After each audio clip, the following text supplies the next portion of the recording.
Hi everyone, welcome to my channel Bibbidi Bobbidi Books. My name is Ellie and this is going to be my July reading wrap up.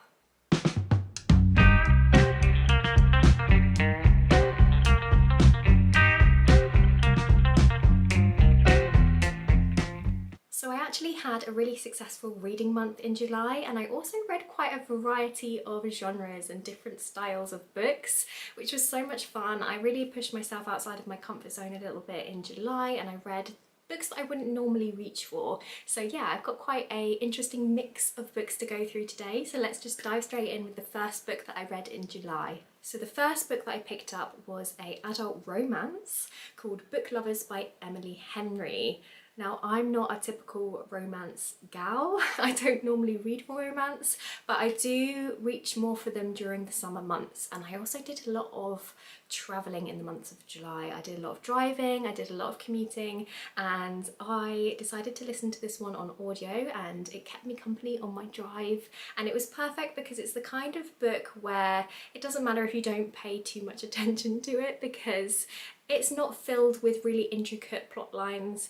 It doesn't have extensive world building and loads of names of characters that you need to remember. You can just kind of have it on in the background, and it was just a really comforting read for me, which is perfect because I'm quite a nervous driver. So I really enjoyed listening to the audiobook of this one. I wouldn't say that it blew me away or was anything, you know, amazing, but I did have a lot of fun with this one.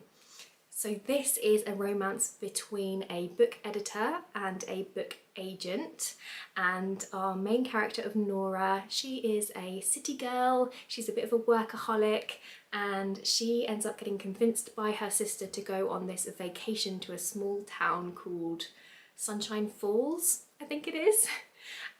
Which is very different to what she would normally do, but she ends up going anyway because she very much cares for her sister and she wants to make her sister happy.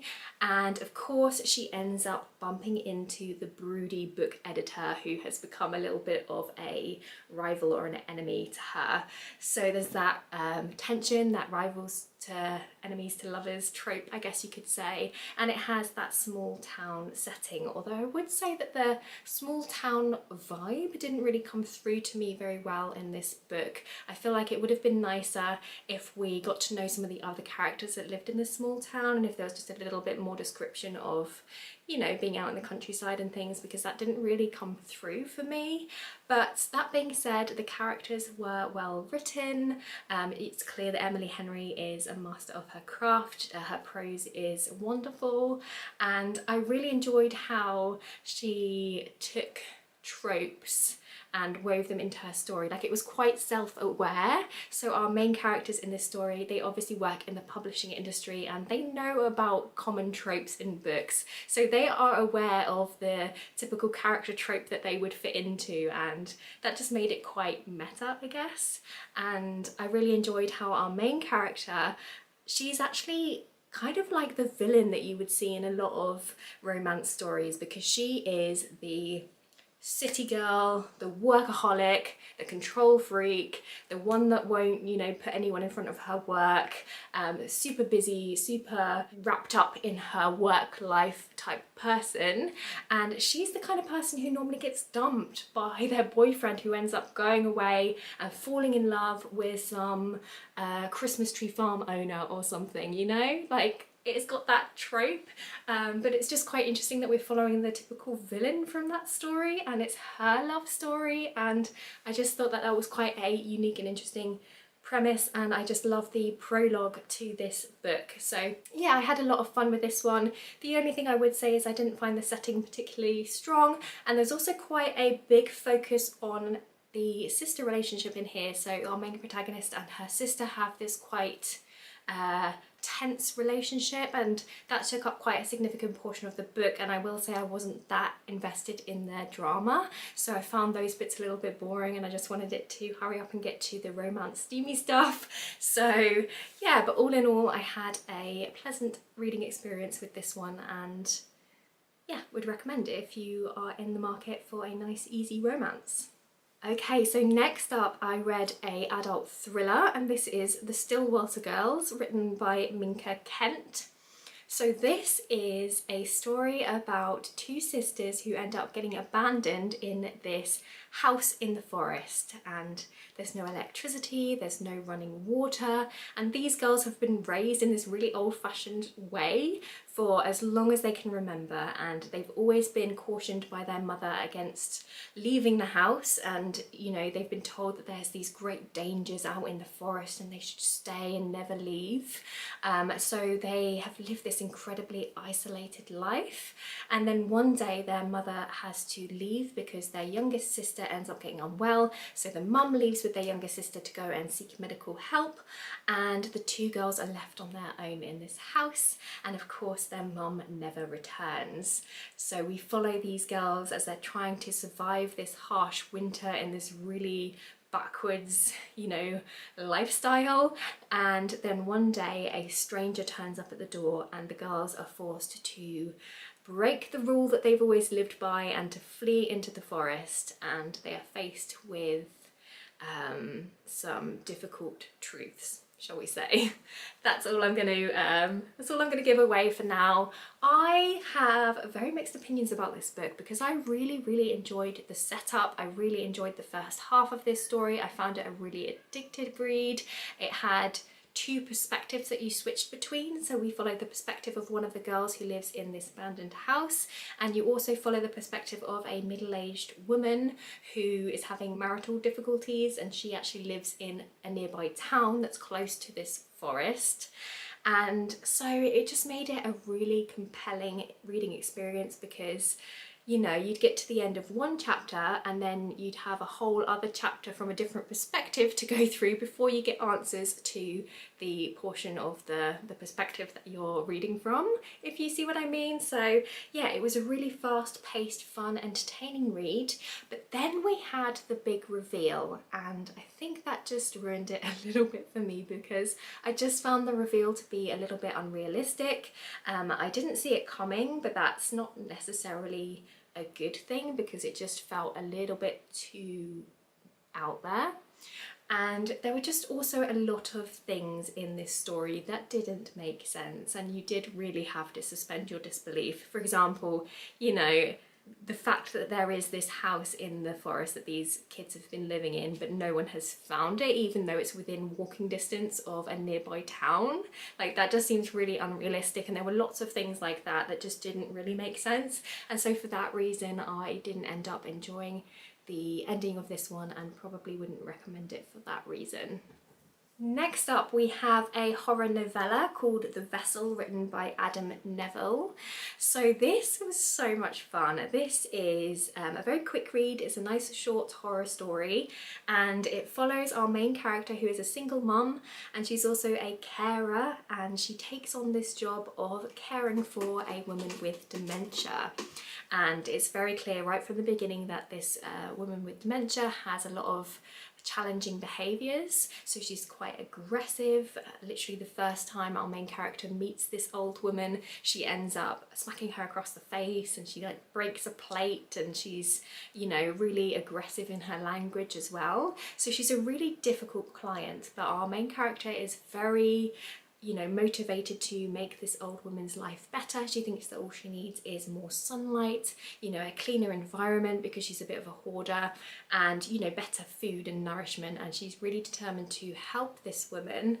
But as she spends more and more time in this woman's house, she starts to uncover some very strange things, and she finds some photographs and some weird items around the home that seem to suggest that the old woman was involved in some kind of cult.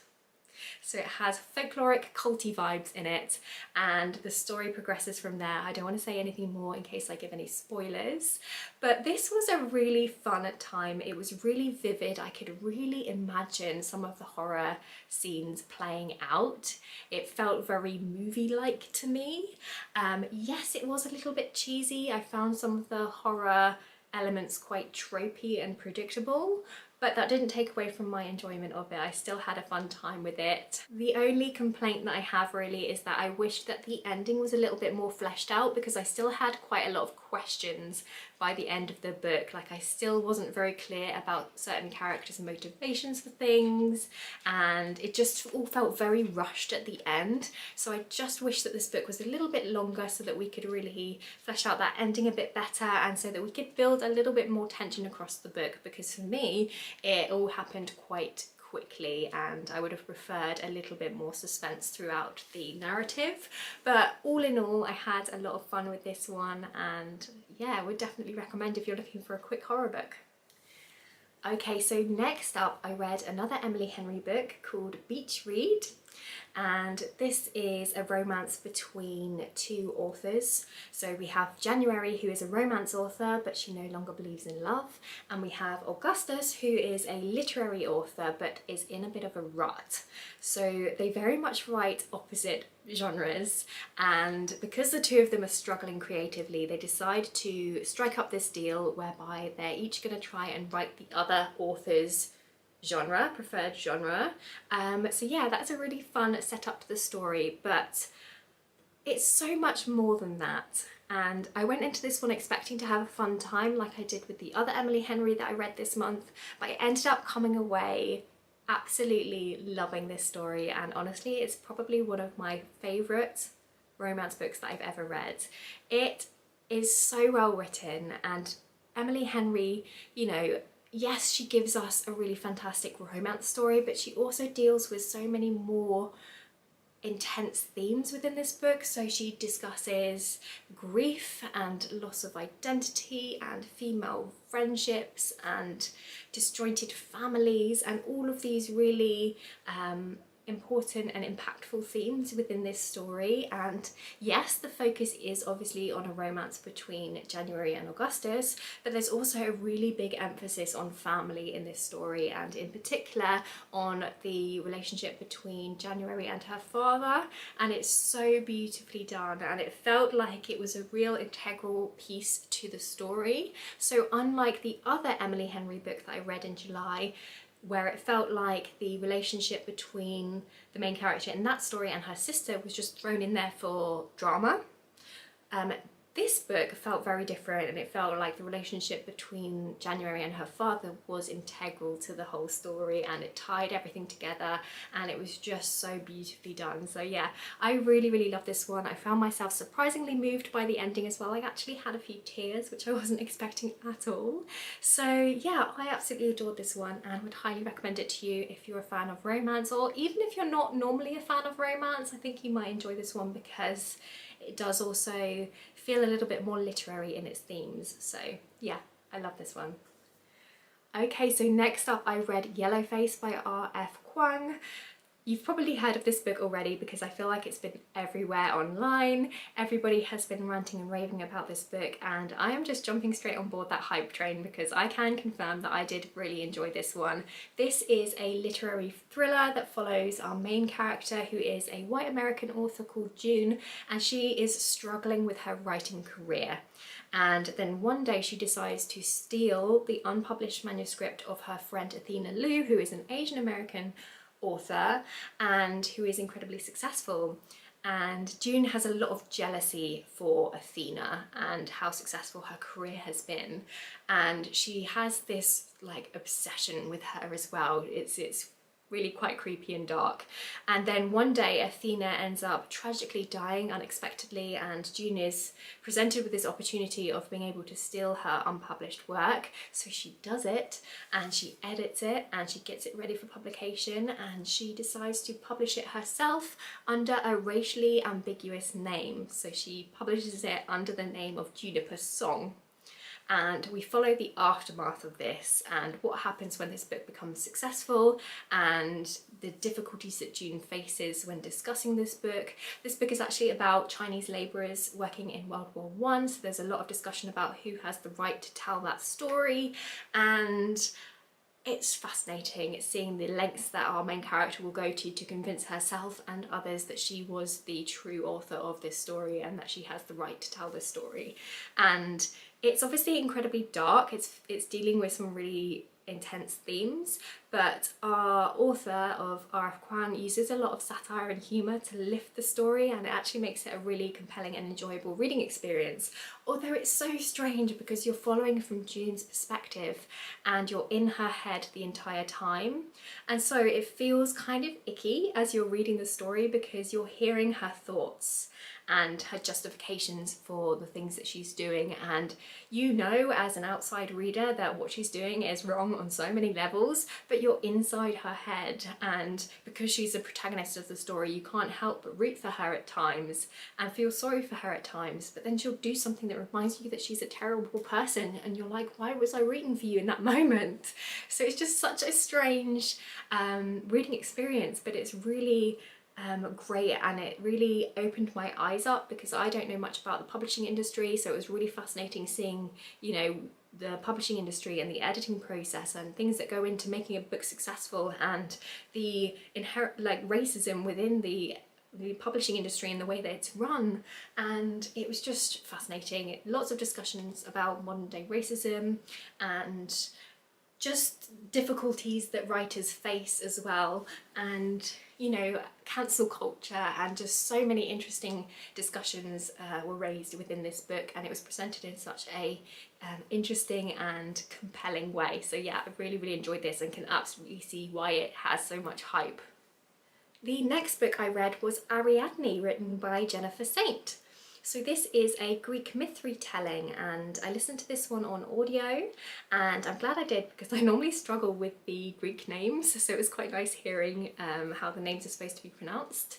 But yeah, this is a story of Ariadne, who is of course the Cretan princess and daughter of King Minos, and she very famously helped Theseus escape from the Minotaur and was then abandoned on the island of Naxos. So yeah, we're following things from her perspective. So the idea is that this is a feminist retelling, and it's giving voice to those female characters that weren't talked about a whole lot in the original myths and stories. And I've really wanted to love this one, but I had a very up and down bumpy reading experience with this book because there were moments when I felt really invested. I was really enjoying the beautiful prose, and I just was really enjoying my time reading Ariadne's story. But then there were other moments where I just lost interest and I felt a little bit bored, and it felt like there was quite a lot of info dumping, and there was quite a lot of times where Ariadne was just being told stories by other characters about other people, and I just felt like those bits didn't need to be in there because it just made the story drag and made us lose momentum. And I don't know, I just found that Ariadne as a character felt quite passive, and you don't want that in a feminist retelling of a story. I just wanted her to have a little bit more agency, I suppose, and just a little bit more complexity, because this just felt like a very straight up retelling of the story. It didn't seem to add anything particularly new. We didn't get anything more from Ariadne's story. It was just literally the events that we all know, but just through her lens, through her perspective. So I just wanted something a little bit more. I really wanted to love this one, and there were moments that I thought were fantastic, but there were also moments that I just found a little bit boring, dare I say it. So yeah, unfortunately this one wasn't for me.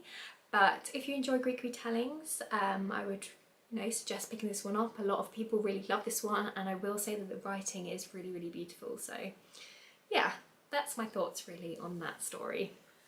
Next up, I read volumes 1, 2 and 3 of One Piece, which is a manga, and I went into this one knowing absolutely nothing, and the reason why I picked this one up is because I know that Netflix are bringing out an adaptation of One Piece, and I wanted to read the original story before watching an adaptation, and I saw lots of buzz for it, and I know that everybody, or a lot of people anyway, really enjoy this story. So I decided to dive in and give it a go for myself, and I've been having fun with this one. This is a very silly, very wacky story about a young man called Luffy who wants to become king of the pirates. So he is trying to piece together a crew so that they can all go off in search of this treasure called the One Piece, because whoever finds One Piece will become king of the pirates. And we're basically just following their story. We're following Luffy as he's going around collecting people to work on his pirate ship and to be part of his crew, and it's so random. Like, our main character of Luffy, he actually has like elastic limbs.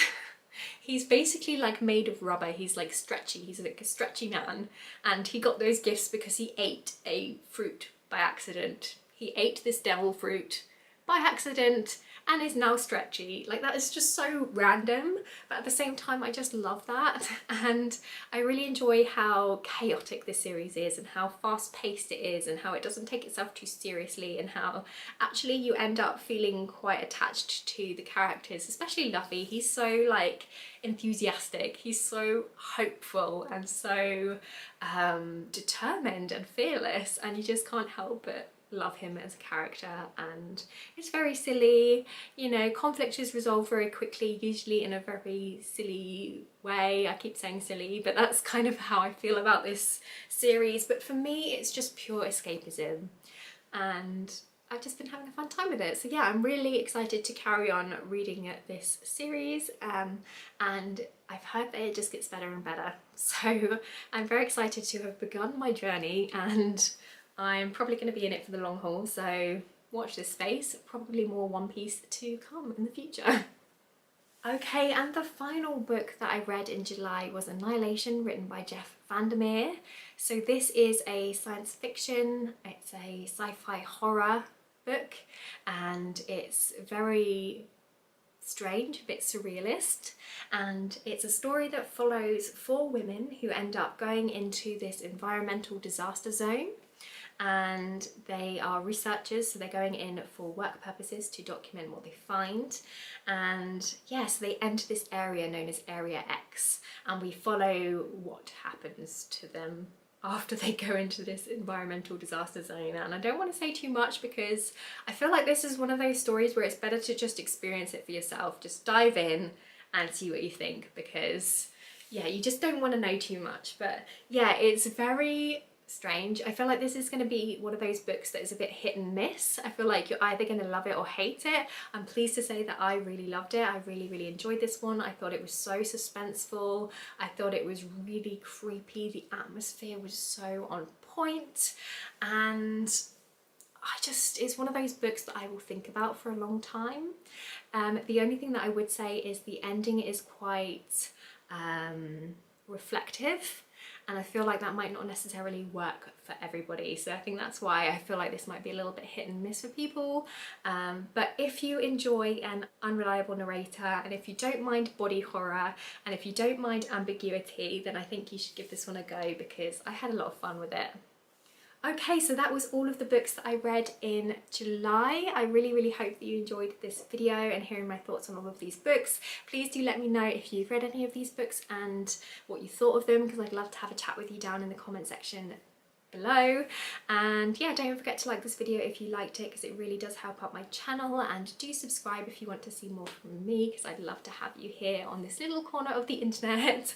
And yeah, I hope you're all having a fantastic day, whatever it is that you are doing, and I guess I'll see you next time with another video. Bye!